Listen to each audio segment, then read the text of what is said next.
Hello दोस्तों, welcome to LeetCode का cheat code. I am Mohit Chavda, software developer ex Salesforce ex Walmart. आज की video में हम करने वाले हैं लीड कोड का क्वेश्चन नंबर 888 यानी कि 888 जो कि है फेयर कैंडी स्वैप। वैसे ये मार्क किया गया है इजी डिफिकल्टी लेवल क्वेश्चन, लेकिन क्वेश्चन की डिस्क्रिप्शन थोड़ी सी कॉम्प्लिकेटेड है। क्वेश्चन ऐसे समझ में ही नहीं आता पहली बार में, तो इसलिए चलो मैं आपको इसे विजुअल रिप्रेजेंटेशन से इजीली समझाता हूँ। तो अब हम आ गए हैं अपनी विजुअल रिप्रेजेंटेशन में, जहाँ पे हमने ले लिया है एक एग्जाम्पल। हमें इनपुट में दिए गए हैं दो एरे का कुछ नाम भी दिया गया है क्वेश्चन में, जो कि है एलएस साइजेस और बॉब साइजेस। लेकिन इसे थोड़ा इजी बनाने के लिए हम एरे का नाम ए और बी रख लेते हैं अभी। तो अब आप देख सकते हो कि दोनों एरे जो हैं वो इंटीजर टाइप के हैं। यहाँ पे जो एरे का साइज है वो दोनों का डिफरेंट भी हो सकता है। यहाँ ए के एलिमेंट्स जो हैं वो नंबर ऑफ कैंडीज बता रहे हैं उसके पास एक दिन में। जैसे 0 डे में वो बता रहा है कि ए के पास 1 कैंडी है और फर्स्ट डे पे भी उसके पास 1 कैंडी है। ऐसे ही बी के एलिमेंट्स भी बता रहे हैं कि 0 डे में जैसे बी के पास 2 कैंडीज हैं और फर्स्ट डे में भी उसके पास 2 कैंडीज हैं। तो बेसिकली हर इंडेक्स पे जो एलिमेंट पड़ा है वो रिप्रेजेंट कर रहा है नंबर ऑफ कैंडीज जो उस पर्सन के पास है उस पर्टिकुलर दिन में। अब यहाँ पे आप जैसे समझ सकते हो कि ए के पास 0 डे पे 1 कैंडी थी, 1 पे भी 1 कैंडी थी, तो टोटल नंबर ऑफ कैंडीज जो ए के पास है सब दिन मिला के वो होगी 1 + 1 यानी कि 2 कैंडीज। ऐसे ही बी के पास अगर टोटल नंबर ऑफ कैंडीज बनाओगे आप तो वो बनेंगी 2 + 2 जो कि हो गया 4। तो आप क्लियरली देख सकते हो कि ए के पास नंबर ऑफ कैंडीज और बी के पास नंबर ऑफ कैंडीज जो है वो डिफरेंट है। तो हमें सॉल्यूशन कुछ इस तरह से निकालना है कि ए अपनी कुछ कैंडीज बी को दे दे और बी अपनी कुछ कैंडीज ए को दे दे, कुछ इस तरह से कि टोटल नंबर ऑफ कैंडीज दोनों के पास ए और बी के पास सेम हो जाए। अब एक और कंडीशन ये दी गई है कि जो ये कैंडीज एक दूसरे को देंगे वो उतनी होंगी जो उनके पास किसी एक दिन पर पड़ी होंगी। जैसे मान लो उसके ए के पास एक दिन में थी एक कैंडी और दूसरे दिन में थी एक और कैंडी, तो वो किसी एक दिन की कैंडी ही बी को दे सकता है। सिमिलरली बी भी अपने किसी एक दिन की कैंडी ए को दे सकता है। आप कोई रैंडम वैल्यू नहीं दे सकते कि मान लो जैसे यहाँ पे 1 1 है ए के पास, तो ए कभी भी 2 कैंडीज नहीं दे सकता बी को, क्योंकि ए इतनी ही कैंडीज बी को दे सकता है जितनी उसके पास किसी एक दिन में हो। आप एरे में जितने भी एलिमेंट्स हैं उसमें से कोई एक एलिमेंट बेसिकली बी को दे सकते हो, पर ऐसा नहीं हो सकता कि आप इन एलिमेंट्स के अलावा कोई और वैल्यू दे दो। जैसे मान लो कि अगर ए के पास वैल्यूज पड़ी होती 1 5 4 और ऐसे 6, मान लो ऐसा कुछ पड़ा होता, तो ए इनमें से कोई एक एलिमेंट ही बी को दे सकता है। मतलब वो किसी एक दिन की कैंडी या तो 1 होगी या 5 होगी या 4 होगी या 6, कोई एक इनमें से बी को ट्रांसफ़र कर सकता है। ऐसे ही बी भी करेगा। तो मतलब सिंपल है, आपको ए से कुछ कैंडीज बी को देनी है और बी से ए को देनी है, जिससे उन दोनों का total number of count candies का सेम हो जाए।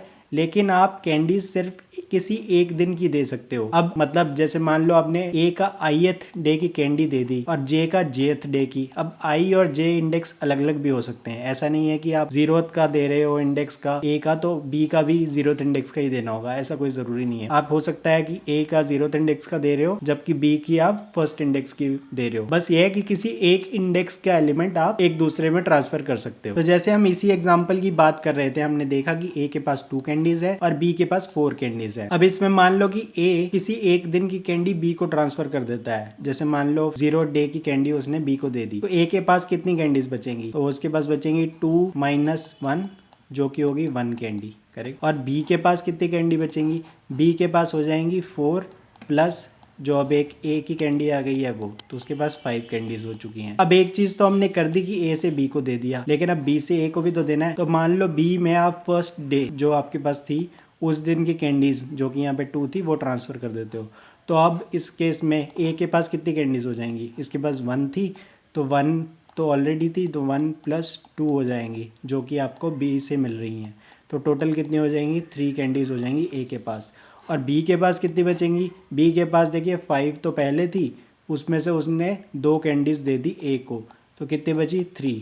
तो आप क्लियरली देख रहे हो कि ये दोनों मैच कर गई हैं, ये भी और ये। अब दोनों बी और ए के पास सेम नंबर ऑफ कैंडीज हैं। तो इसका आंसर आप बेसिकली क्या रिटर्न करोगे? आपको एक इंट एरे देना है जिसमें 2 ही एलिमेंट्स होंगे। पहले एलिमेंट में होगा कि आपने ए से कितनी कैंडीज दी, तो हमारा ए ने दी थी कैंडीज 1, और फिर हमने देखना है कि बी ने कितनी कैंडीज दी। बी ने कैंडीज दी थी 2, तो आप बेसिकली ये आंसर 1 2 रिटर्न कर सकते हो जो कि करेक्ट होगा। अब हमने पुराने एग्जाम्पल को रीसेट कर दिया, एक नया एग्जाम्पल लिए ताकि आप इसे और अच्छे से समझ पाओ। अब यहाँ पे देख सकते हो आप कि हमने ए और बी एरे का साइज अलग अलग लिया है। यहाँ पे सिर्फ एक ही एलिमेंट है जबकि यहाँ पे 2 एलिमेंट्स हैं। तो इसका सिंपल सा मतलब है कि ए के पास 0 डे पे 2 कैंडीज थी, बी के पास 0 डे पे 1 कैंडी थी और फर्स्ट डे पे उसके पास 3 कैंडीज थी। तो अगर टोटल नंबर ऑफ कैंडीज की बात की जाए तो ए के पास टोटल मिला के 2 कैंडीज थी, जबकि बी के पास 1 + 3 यानी कि 4 कैंडीज थी। अब आपको कुछ इस तरह से करना है कि ए अपने एक दिन की कैंडीज जो है वो बी को दे दे और बी अपने एक दिन की कैंडीज ए को दे दे, कुछ इस तरह से कि दोनों का टोटल नंबर ऑफ कैंडीज का काउंट सेम हो जाए। तो यहाँ पे आप क्लियरली देख सकते हो कि ए के पास तो एक ही ऑप्शन है, क्योंकि उसके पास एक ही दिन में कैंडीज थी, तो वो बेसिकली 2 कैंडीज दे सकता है बी को। तो उससे होगा क्या कि ए के कैंडीज का काउंट कितना हो जाएगा, 2 - 2 = 0। अब 0 कैंडीज बची हैं ए के पास और बी का काउंट कितना हो जाएगा। बी के पास पहले थी 4 कैंडीज, लेकिन उसमें ऐड हो गई हैं 2 कैंडीज जो कि ए ने दी हैं, तो टोटल काउंट अब बी का हो गया है 6। अब बेसिकली बी के पास 2 ऑप्शंस है, या तो वो 1 कैंडी दे सकता है ए को या वो 3 कैंडीज दे सकता है। मान लो अगर बी ने 1 कैंडी दी तो उस केस में क्या होगा, ए के पास 1 कैंडी आ जाएगी क्योंकि 0 था उसका प्रीवियस काउंट, 0 + 1 1, और बी के पास कितनी कैंडीज बचेंगी, 6 - 1 5, जो कि ए और बी की कैंडीज में डिफरेंस आ रहा है, दोनों सेम नहीं है, तो वो वाला केस सही नहीं बन रहा। अब दूसरा केस देखते हैं कि बी ने 3 कैंडीज दे दी ए को, तो उस केस में क्या होगा कि अगर उसने 3 दे दी तो ए का काउंट कितना हो जाएगा, 0 + 3 जो कि हो गया, उसके बाद टोटल कैंडीज हो गई 3। अब बी के पास कितनी कैंडीज बचेंगी, उसके पास 6 पहले थी, उसमें से 3 माइनस हो जाएंगी क्योंकि उसने 3 कैंडीज ए को दे दी और उसके पास काउंट बचा 3। तो यहाँ पे आप देख सकते हैं कि ए और बी की total number of candies same हो गई हैं, इसलिए इसका जो आंसर आएगा जो आप रिटर्न करोगे एरे में, वो होगा कि ए ने दी हैं 2 कैंडीज जबकि बी ने दी हैं 3 कैंडीज। तो ये होगा आपका आंसर 2,3 एरे में। तो आपको सिंपली कुछ इस तरह से करना है कि आपको ए का कोई एलिमेंट बी को देना है और बी का कोई एक एलिमेंट ए को देना है। जो इंडेक्स हैं उन एलिमेंट्स के वो अलग अलग भी हो सकते हैं। कुछ इस तरह से देना है कि दोनों का final total number of candies जो है वो सेम हो जाए। तो आप सोचते हैं कि आप इसे कैसे सॉल्व कर सकते हो। देखिए, सबसे पहला केस है कि आप ब्रूट फोर्स से कर सकते हो सारे कॉम्बिनेशंस निकाल के, कि मान लो ए के पास m एलिमेंट्स थे, ठीक है, और बी के पास n एलिमेंट्स थे, तो आप सारे कॉम्बिनेशंस निकाल सकते हो कि अगर आपने a का फर्स्ट एलिमेंट b को दे दिया और b का उसके कॉरस्पॉन्डिंग जितने भी एलिमेंट्स थे, आप एक एक करके चेक कर लो सारे कॉम्बिनेशंस बनाकर कि टोटल जो सम है वो इक्वल हो रहा है या नहीं। तो एक बार मैं आपको ये ब्रूट फोर्स कोड करके दिखाता हूँ। तो यहाँ पे अब हम आ गए हैं लीड कोड में अपना सबसे पहले ब्रूट फोर्स को सॉल्व करने के लिए।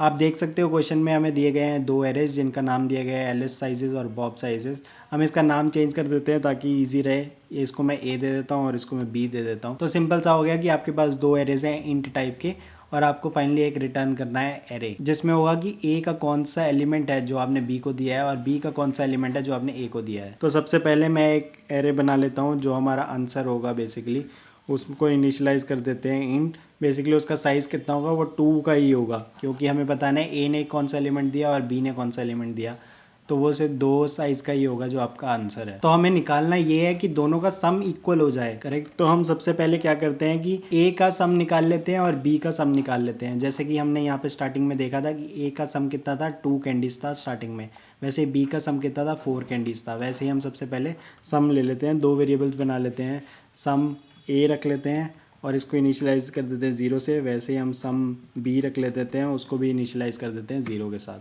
तो अब करना क्या है, सिंपली दोनों का सम निकालो इन i = 0, i smaller than a dot length, और ये जाएगा कहाँ तक, i प्लस प्लस।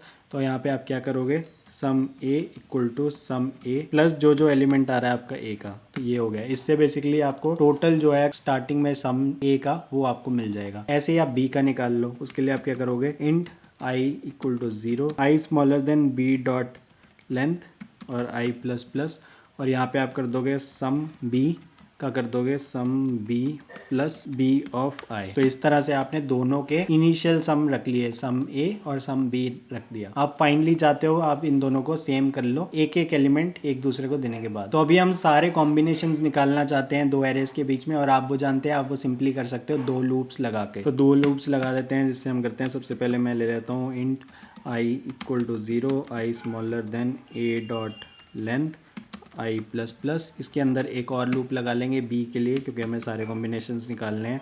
इसको j रख लेते हैं वेरिएबल का नाम, और j कहाँ तक जाएगा, b डॉट लेंथ, फिर कर देंगे b प्लस प्लस।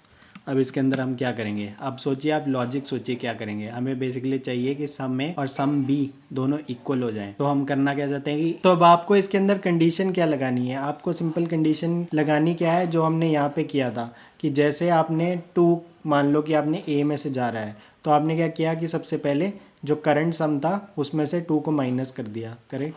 तो आप क्या करोगे, इफ़ कंडीशन लगा दो कि आपका सम ए माइनस कर दो उसमें से ए ऑफ आई, जो भी आपने वैल्यू निकालनी है। जैसे कि हमने यहाँ पे 2 निकालनी थी, तो हमने देख लिया कि उसमें ए की कितनी वैल्यू बची, जैसे हमने किया था 2 में से 2 गए तो 0 बच गया अभी करंट वैल्यू, ठीक है।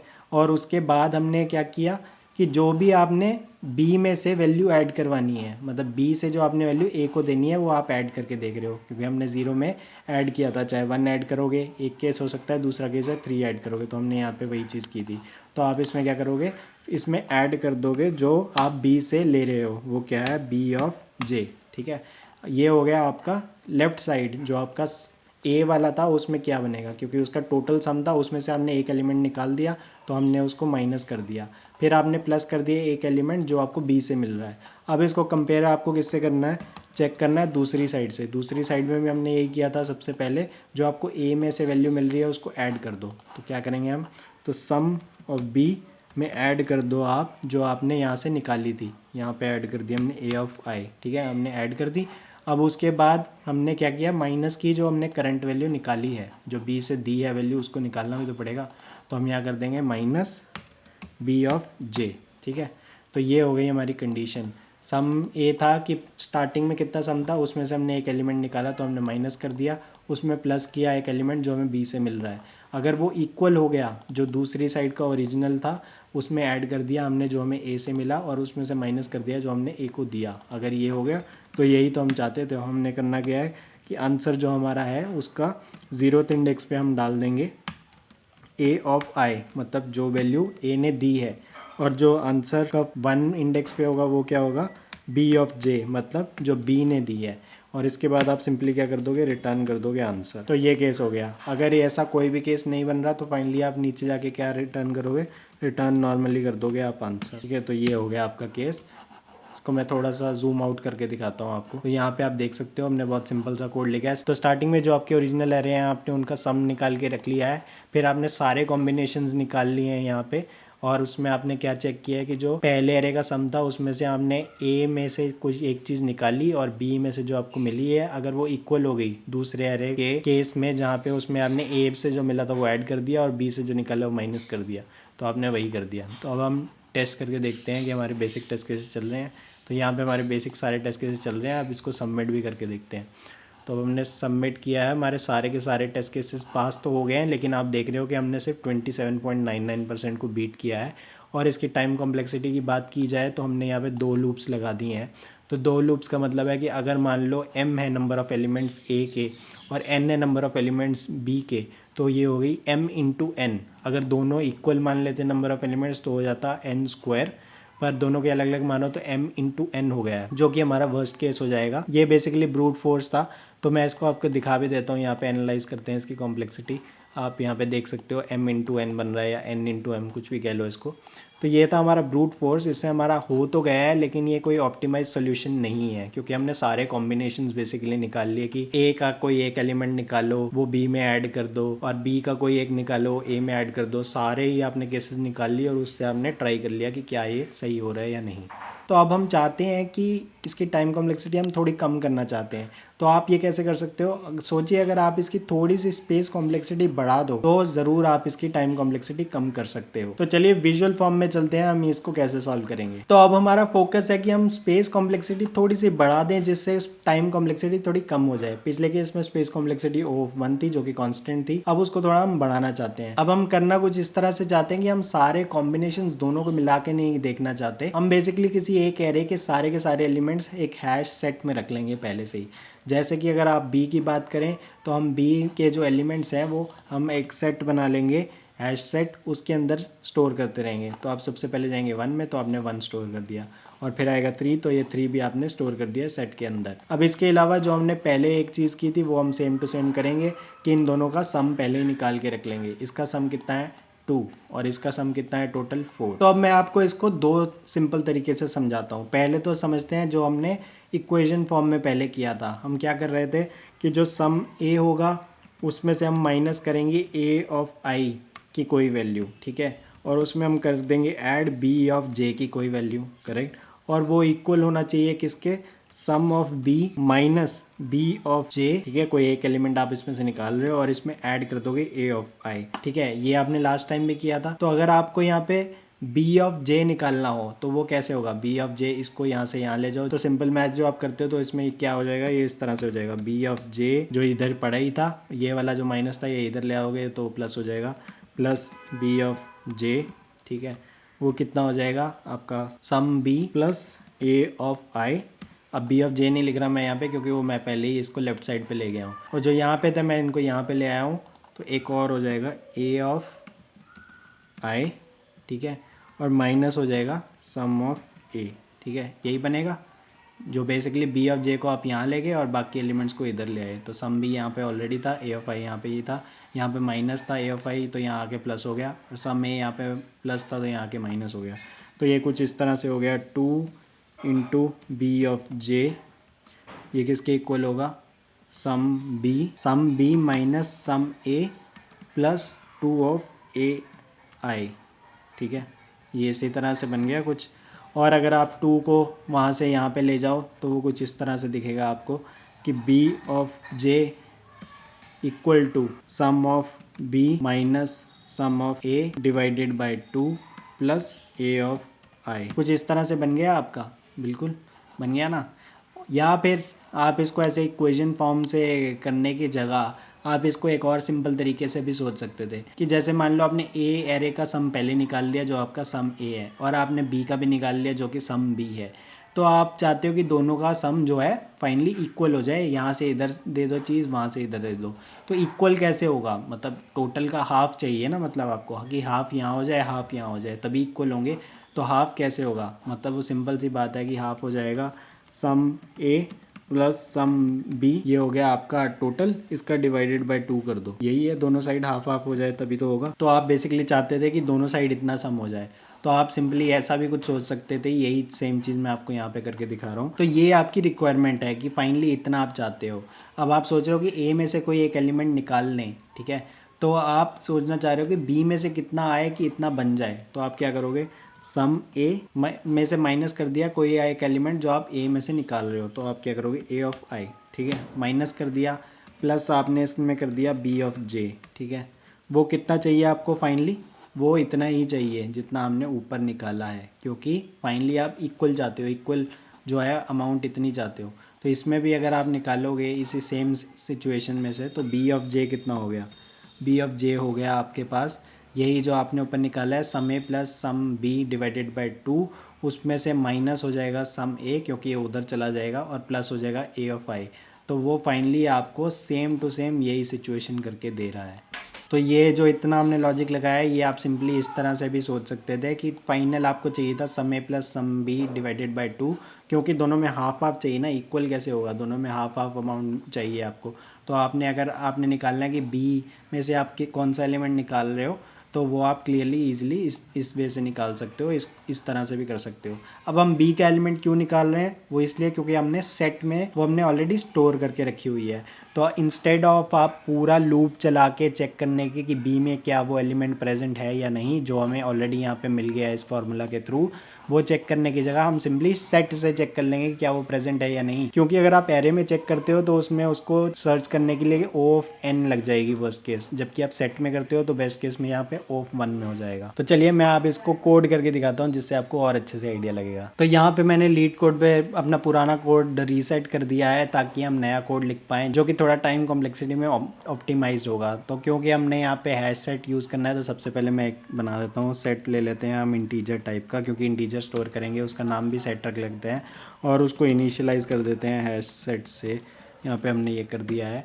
अब उसके बाद क्या करेंगे हम, जैसे हमने पिछले एग्जांपल में निकाला था सम, वैसे ही सेम टू सेम हम सम में सम बी निकाल लेंगे जो स्टार्टिंग में होगा।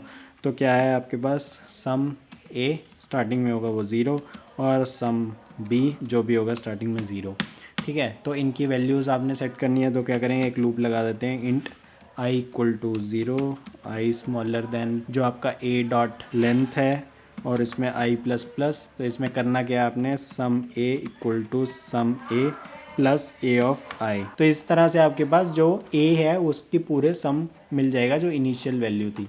ठीक है, इसी तरह आप बी का भी चाहते हो, आप करोगे int I equal to 0, I smaller than B dot length और इसमें आ जाएगा आई प्लस प्लस, और इसके बाद आपको एक चीज़ तो आप करोगे कि सम बी करना है, तो sum b equal to sum b plus b of i. ठीक है, आपने ये तो कर ही दिया, लेकिन इसके अलावा हम एक और चीज़ करना चाहते हैं जो मैंने आपको बताया था कि बी के सारे एलिमेंट्स आप हैश सेट में ऑलरेडी ऐड कर दो ताकि हमें सर्च करने में ईजी हो जाए। एंड में जब हमको पता है कि हमें कौन सा एलिमेंट चाहिए तो हम बी में पूरा का पूरा सर्च ऑपरेशन नहीं करना चाहते, हम सीधा हैश सेट में वो चेक करना चाहते हैं कि वो वैल्यू प्रेजेंट है या नहीं। तो इसलिए आप यहाँ पे इसके साथ सेट में ऐड भी कर दो। अब ये ज़रूरी नहीं है आप सिर्फ बी के लिए ही करो, आप ये ए एरे के लिए भी कर सकते थे। बेसिकली आपको दोनों में से किसी एक के लिए करना था और ये चीज़ फिर उसके अकॉर्डिंग दूसरे एरे में कर देते। यहाँ पे हमने बी के सारे एलिमेंट्स हैश सेट में ऐड किए हैं तो हमने इसलिए बी की वैल्यू ही आइडेंटिफाई की है। अगर आप ए के कर देते तो इसके कॉरस्पॉन्डिंग आप ए ऑफ आई को ढूंढ रहे होते, तो आप कुछ भी कर सकते हो। हमने बी में यहाँ पे करेंगे तो वैसे ही मैं करके दिखाता हूँ आपको। तो हमने क्या करना है, सेट डॉट ऐड कर देना है हमने उसमें बी ऑफ आई की वैल्यू। तो इस तरह से आपके पास सेट में बी के सारे एलिमेंट्स एक तरह से प्रेजेंट हो जाएंगे जिनको हम बाद में सर्च करने वाले हैं। अब जैसे इसके बाद मैंने आपको ये वाली अप्रोच बताई थी कि फाइनली हम कितना सम चाहते हैं, कि अगर हमने ए में से कुछ निकाला और बी में से हमें कुछ उसमें ऐड किया तो हम फाइनल अमाउंट कितनी चाहते हैं, वो इतनी चाहते हैं। तो इसको पहले निकाल के रख लेते हैं। यहाँ पे एक वेरिएबल ले लेता हूँ मैं जिसका नाम मैं रख देता हूँ फाइनल सम, ऐसा कुछ दे देता हूँ। और ये कितना होगा, ये होगा sum a plus sum b divided by 2, क्योंकि जितना ए और बी का है उसका हाफ ही होगा ना, क्योंकि दोनों में इक्वल होना चाहिए। तो ये फाइनल सम इतना होगा। तो अब हम करेंगे क्या, हम एक सिंपल सा लूप लगा देंगे for int I equal to 0, I smaller than A dot length. ठीक है, और उसके बाद कर देंगे आई प्लस प्लस। इसके अंदर हम एक और लूप इस बार नहीं लगा रहे, आप क्लियरली देख सकते हो। हम टाइम कम्प्लेक्सिटी कम करना चाह रहे हैं तो हम एक और लूप इसमें नहीं लगा रहे, हम हैश सेट के थ्रू उसको सर्च करेंगे। जो हमने वैल्यू सर्च करनी है वो क्या है, वो जैसे मैंने आपको बताया यहाँ पे हमने देखा था कि वो होगी ये वाली चीज़, करेक्ट। अब आप इसको सिंपली इस तरह से भी लिख सकते हो कि जो हमने यहाँ पे भी देखा था, इसमें आप देखोगे कि बी ऑफ जे क्या था, बी ऑफ जे था जो हमारी ये वैल्यू है जो हमने फाइनल सम ले लिया है। तो यहाँ पे मैं लिख दूँ अगर इसको, तो यहाँ पे आप लिख सकते हो बी ऑफ जे हो गया आपका जो फाइनल सम आपने निकाला था, उसमें से आप माइनस करोगे सम ए को और उसमें प्लस करोगे ए ऑफ आई को। तो हम ये करेंगे तो इससे आपको मिल जाएगी सेम चीज़। अब आप सोचोगे कि ये और ये अलग है, ये और ये अलग नहीं है, बेसिकली सेम चीज़ ही हो रही है। यहाँ पे अगर आप देखोगे कि फाइनल सम क्या था, sum a plus sum b divided by 2, उसमें से अगर आप माइनस करोगे सम ए तो सेम चीज़ बन जाएगी sum B minus sum A by 2। तो ये सेम चीज़ हो रही है। तो आप इसको सिंपली इस तरह से लिख सकते हो।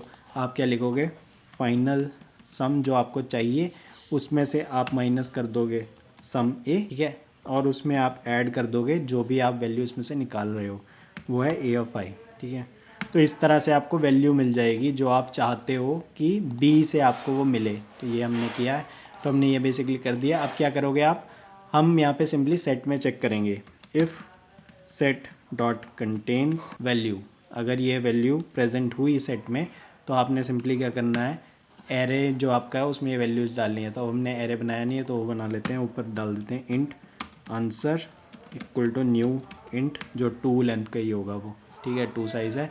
तो यहाँ पे क्या करोगे आप, सिंपली जो आंसर का 0th इंडेक्स में है वो क्या पड़ी होगी वैल्यू, वो सिंपली यही होगी ए ऑफ आई। ठीक है, ए ऑफ आई होगी। और आंसर 1 क्या होगा आपका, वो होगी यही वैल्यू। ये वैल्यू क्या थी, ये वैल्यू वही थी जो बी से हम निकालने वाले हैं, तो हम वही चाहते थे, आंसर इसमें कर दिया और रिटर्न कर देंगे हम आंसर। और अगर ऐसा कुछ ना भी हो तो आप एंड में भी रिटर्न कर दो आंसर। तो ये हमने कोड लिख लिया है। बेसिकली हमने कुछ नहीं किया, एक हैश सेट लिया है और दोनों का इनिशियल सम निकाल लिया है। उसके बाद जिस तरह से हमने ए का सम लिख लिया है, बी का सम निकाला है, साथ ही साथ हमने सेट में ऐड कर दिए हैं बी के सारे एलिमेंट्स। ये इसलिए किए हैं ताकि हमारी जो सर्च कॉम्प्लेक्सिटी है वो थोड़ी इजी हो पाए। बी को हर एक बार हम पूरा ट्रेवर्स करके सर्च नहीं करना चाहते, सेट में से डायरेक्टली चेक कर लेंगे कि वो एलिमेंट प्रेजेंट है या नहीं। फाइनल सम हमने निकाला है कि अगर ए का सम ए है, बी का सम बी है, हम फाइनली चाहते हैं कि ए में से कुछ जाए बी में और बी में से कुछ जाए ए में, क्या तो फाइनली हम चाहते हैं दोनों इक्वल हो जाएं। इक्वल कितना होगा, एक्चुअल में टोटल सम तो सम ए प्लस सम बी रहेगा ना, चाहे आप में इसमें से कोई एक चीज़ लेके इसमें डाल दो, तो दोनों का टोटल मिला के ए और बी का टोटल मिला के तो सम ए प्लस सम बी ही रहेगा। और दोनों अगर इक्वल है तो सम ए में कितनी फाइनल सम होगी, sum a plus sum b divided by 2, मतलब हाफ हेयर हाफ देयर। तो हमने ये निकाल लिया। तो हमने सिंपली क्या किया कि एक लूप लगा के ए के सारे केसेस हमने चेक करने के लिए, उसके अंदर हमने एक और लूप नहीं लगाया, टाइम कॉम्प्लेक्सिटी हमने कम करनी है। तो हमने सिंपली वैल्यू निकाल ली, वो कितनी होगी, वो होगी जो हमें फाइनल अमाउंट चाहिए उसमें से आपने माइनस कर दिया जो सम का है, और उसमें से ऐड कर दिया आपने बेसिकली कि जो आप एलिमेंट हटा रहे हो, ये सेम चीज़ जो हमने यहाँ पे की थी वही हमने लगा दी। और उसके बाद हमने चेक कर लिया अगर सेट में वो वैल्यू प्रेजेंट है तो सिंपली आप वो करके उसको रिटर्न कर दो। तो अब चेक करते हैं बेसिक टेस्ट केसेस पास हो रहे हैं या नहीं। तो बेसिक टेस्ट केसेस हमारे पास हो चुके हैं। अब सबमिट भी करके देखते हैं हमारा क्या हो रहा है। सबमिट कर दिया है और आप क्लियरली देख सकते हो हमारे सारे के सारे टेस्ट केसेस तो पास हो ही रहे हैं, और इस बार हमने बीट कर दिया 98.43% को। आई थिंक लास्ट टाइम जो हमने किया था वो लेस देन 30% को बीट कर रहा था, और आप देख सकते हो कितना इंप्रूवमेंट आया है इसमें, बहुत ही बढ़िया हो गया है। टाइम कॉम्प्लेक्सिटी की बात की जाए तो आप देख सकते हो कि हम सिर्फ नंबर ऑफ़ एलिमेंट्स को कवर कर रहे हैं। यहाँ पे हमने मान लो कि m एलिमेंट्स थे ए में, तो हमने एक बार उसको किया और एक बार हमने यहाँ पे भी किया जो अगर n एलिमेंट्स थे b में तो m प्लस n कह सकते हो आप इसको। और यहाँ पे भी हमने एक और लूप लगाया है a का, तो m plus n plus m, तो वही हो गया 2m प्लस n, या फिर उसको आप सिंपली बोल सकते हो m प्लस n ही बोल सकते हो। अगर दोनों के n एलिमेंट्स होते तो n प्लस n मतलब 2n हो जाता या 3n हो जाता, जिसको हम n ही कंसीडर करते हैं। पर यहाँ पे क्योंकि वेरिएबल लेंथ हो सकती है दोनों की, तो हम इसको कहेंगे simply time complexity m plus n। Check भी कर लेते हैं एक बार। तो यहाँ पे देख रहे हैं क्लियरली, आप देख सकते हो n प्लस m इसने कहा है। n हो गए नंबर ऑफ़ एलिमेंट्स एक एरे में और m हो गए दूसरे एरे के एलिमेंट्स, तो सिंपली आपने वही किया पर आपका लीनियर टाइम में ही हो गया। तो अगर स्पेस कॉम्प्लेक्सिटी की बात करें, लास्ट टाइम ऑफ 1 थी, इस बार ऑफ 1 नहीं होगी क्योंकि हमने एक हैश सेट लिया है जहाँ पे हम नंबर ऑफ़ एलिमेंट्स ऐड कर रहे हैं। तो जितने भी एलिमेंट्स होंगे, ठीक है, हमने उतने ऐड कर दिए हैं तो उतने ही हो गए। जैसे मान लो n एलिमेंट्स हो गए b में, तो n का तो हम एटलीस्ट यूज़ कर ही रहे हैं सेट में वैल्यूज़, तो इसलिए हमारी पिछली बार कांस्टेंट थी, इस बार वो कांस्टेंट नहीं है।